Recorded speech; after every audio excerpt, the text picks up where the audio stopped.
Hari ini kita akan coba membahas tentang bagaimana berkhotbah di tengah khotbah pernikahan. Saya berharap bahwa khotbah pernikahan bukan hanya semata-mata khotbah yang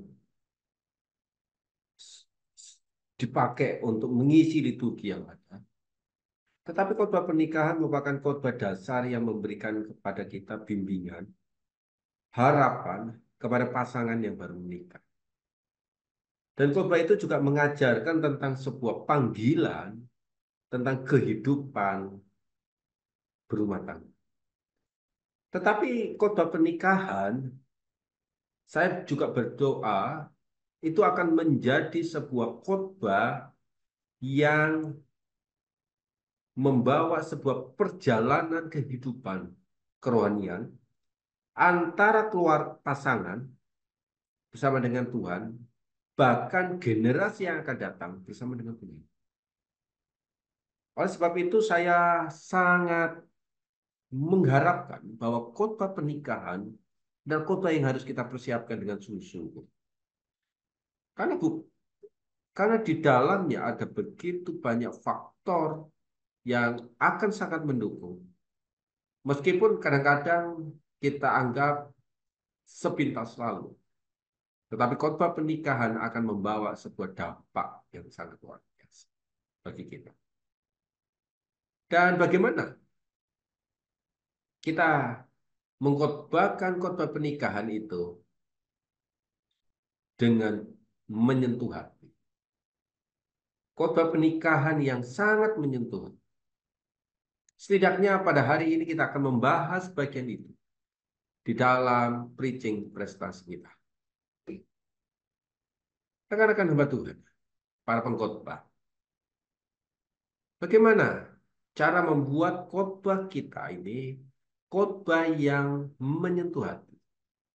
Khotbah yang bukan hanya mengisi di akal, tetapi khotbah yang membawa sebuah dampak yang khotbah itu diingat oleh kedua pasangan ini. Ketika mereka sedang menghadapi masa-masa yang senang, ketika dia menghadapi masa-masa yang susah, yang sukar, ketika mereka harus menjalani. Setidaknya kita harus mulai berfokus pada tujuan pernikahan.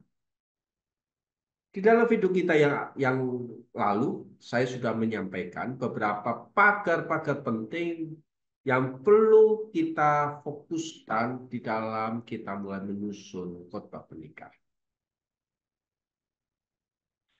Kita berbicara mengenai masalah teologis, kita juga berbicara mengenai masalah-masalah pastoral, bimbingan, dan harapan daripada pasangan ketika dia harus menghadapi berbagai pergumulan yang ada. Tapi tujuan kita di dalam dunia pernikahan adalah ingin menambah sebuah pemahaman bahwa kedua mempelai sedang diperhadapkan dengan sebuah tujuan panggilan untuk kehidupan berumah tangga. Seperti yang sudah Tuhan satukan di dalam kehidupan mereka. Ada tujuannya, ada purpose-nya. Oleh sebab itu kita harus meyakini dengan sungguh-sungguh supaya kehidupan spiritual mereka berjalan.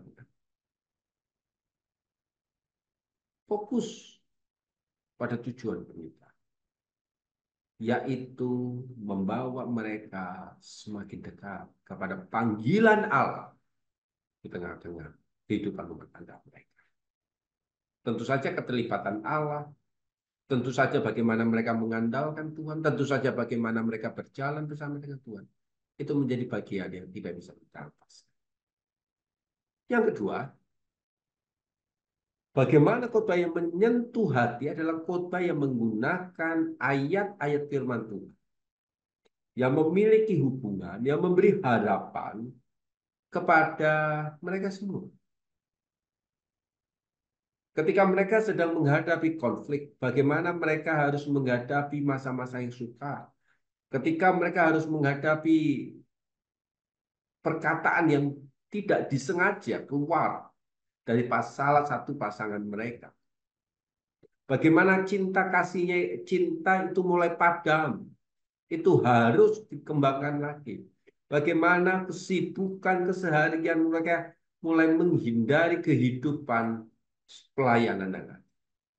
Mari kita mulai menggunakan ayat-ayat yang sangat-sangat relevan di dalam kehidupan mereka.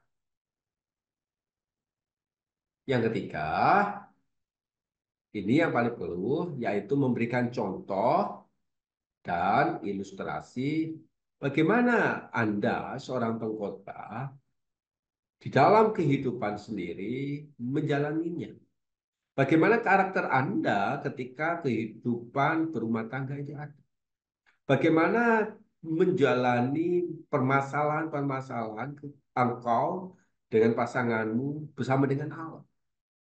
Itu akan menjadi sebuah poin penting di tengah-tengah mereka. Mereka bukan hanya membutuhkan informasi, pemahaman yang baru, tetapi mereka membutuhkan sebuah keteladanan yang hidup.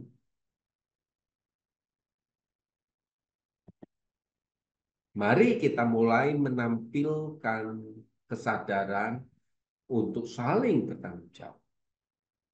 Mereka bisa saling membantu pasangan. Mereka saling menjaga hubungan. Mereka bisa berperan antara suami, perannya sebagai apa, peran anak sebagaimana, peran istri bagaimana, bahkan peran menantu juga bagaimana kepada mertua. Demikian juga mertua ya kepada menantunya. Kesadaran-kesadaran inilah yang akan sangat menyentuh hati mereka. Tentu mengungkapkan hal-hal yang sensitif di tengah khotbah menjadi bagian yang seni dan sangat sulit untuk dilakukan. Tetapi meningkatkan kesadaran itu memang harus ada. Dan kesadaran itu memang ada di tengah-tengah kehidupan mereka. Tentu kita harus memberi harapan, memberi sebuah nasihat kepada mereka. Bahwa mereka tidak sendiri. Setelah acara liturgi sakramen pernikahan,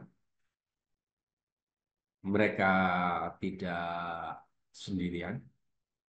Ada kelompok yang disebut dengan gereja yang bukan untuk menghakimi, tapi memberi arahan, memberi nasihat, itu berjalan bersama dengan baik. Oleh sebab itu, Bapak, Ibu, Saudara-saudari, kesadaran inilah yang juga harus kita sentuh. Supaya kehidupan mereka berjalan di dalam berbagai rintangan yang ada. Bahwa mereka tidak sendiri. Tentu di dalam kita menyampaikan khotbah-khotbah yang begini ini, secara pastoral, hal yang hati, bimbingan, penyertaan, kemudian sebuah kesadaran, itu melekat terus. Itu yang harus dibuat. Sampai emosi mereka juga ikut di dalam. Mereka menyadari bahwa kehidupan rumah tangga tidak mudah. Tetapi juga mereka menyadari bahwa ada orang-orang tertentu yang ikut serta membantu bersama-sama dengan saya melalui masa-masa yang sudah. Bahkan kita perlu mengingatkan bahwa mereka hidup di dalam sebuah panggilan sama dengan Allah. Khotbah pernikahan Kristiani akan menjadi sebuah khotbah yang powerful kalau khotbah itu pun berbicara mengenai kehidupan, karakter dari pribadi sang pengkhotbahnya. Mereka harus diajarkan bagaimana Kristus itu telah hidup di dalam keluarga mereka. Di dalam berbagai musim kehidupan. Nah, inilah yang akan membuat khotbah pernikahan bukan hanya semata-mata memberi informasi, tetapi dia menghidupi dengan baik. Saudara, apa saja? Bahan-bahan apa saja yang perlu kita siapkan di dalam kita menyusun sebuah persiapan khotbah. Saya rasa beberapa waktu yang lalu dengan video-video kita yang lama, bagaimana kita membangun pagar-pagar yang perlu kita perhatikan, yang perlu kita ingat ketika kita mulai menyusun, itu akan menolong kita supaya kita semakin kuat bahwa khotbah pernikahan adalah memiliki sebuah bobot masa kini dan masa yang akan datang. Dan itu kita yakini bahwa kehadiran Tuhan di tengah kita menyampaikan dan mempersiapkan, bahkan ketika kita nanti berkhotbah,